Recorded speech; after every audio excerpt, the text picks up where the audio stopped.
Yes, dear students, today we will be starting with the next chapter, Globalization and the Indian Economy. In this chapter, we will discuss how countries have integrated trade and investments internationally with the help of multinational companies. Today we see there are so many brands from starting from garments, television, mobiles, cold drinks. How has this happened? Our markets have transformed. Let us understand how this change came about. Now first, we have to discuss what are multinational companies, which are referred to as MNCs. These are the companies that control and own production in many countries. Like they have offices, they have factories in various countries. And in those countries, they start up their productions. Now, India is a preferred destination of MNCs. Why? Because in India, they get cheap labor, they get low priced raw materials. India has skilled engineers, software, computer technicians. India has educated English speaking youth. That is an added benefit to them. Also, India is a market for the finished goods. Whatever they produce can be sold in India itself. Now a question is, how do MNCs interlink production across countries? That is, how do they manage their production?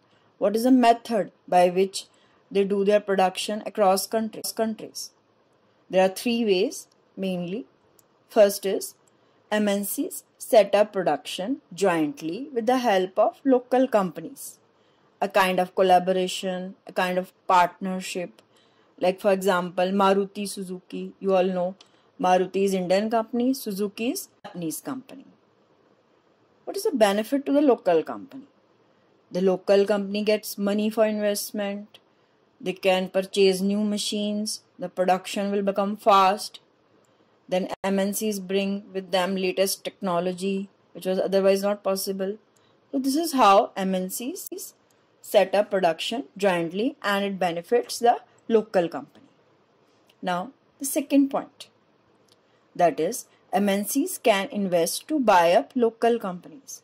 Sometimes they purchase the whole company. Like for example, you must have heard Vodafone was purchased by MNC, Bexy was purchased by a Japanese company.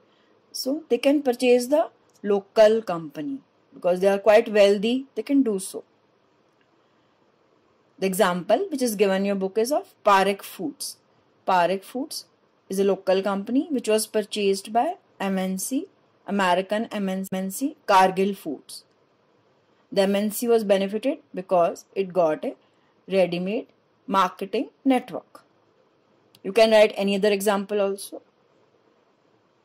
Then third is, large MNCs place orders for production to small producers. Like in villages, they give orders for making shoes, making football, garments. Then they sell them under their own brand name. That is, they put up their brand name on that product which was made locally nearby in the village. MNCs decide about the price, quality, the labor conditions. Such decisions are taken by MNC, but the production is done nearby in a village locally. So these are the three ways by which MNCs interlink production. Okay, beta.